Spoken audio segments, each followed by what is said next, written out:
Men kүйömdün ekinci ayalmın, bирок эч ким билбейт. Kүйömdün birinci ayalda билбейт. Бул жүргөнүбүз күнөбү, никелүү боло турган болсоңор эмне күнөө? Бирок ойлонуп тийишиң керек эле. Чын, ойлонуш керек, мында тийип аткан ойлонуш керек. Ачыкка чыгып, ызычуу болбой, тийип атканда мында ойлонбойсуңарбы дейм да. Өзүңөр айтасыңар. Эр бермек менен жан бермек бирдей да деп. Аркы өлүп калат деп мисалы укса.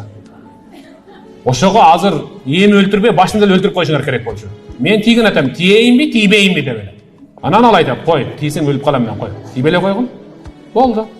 Келтирип сени алам деген эркекке биринчиң өлөт экен. Мен да аны өлтүрүшкө себепчи болбоюн.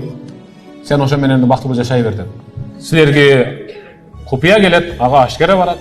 Дурус эмес да. Бирок жашооңор адал, ойлонгула жакшынакай.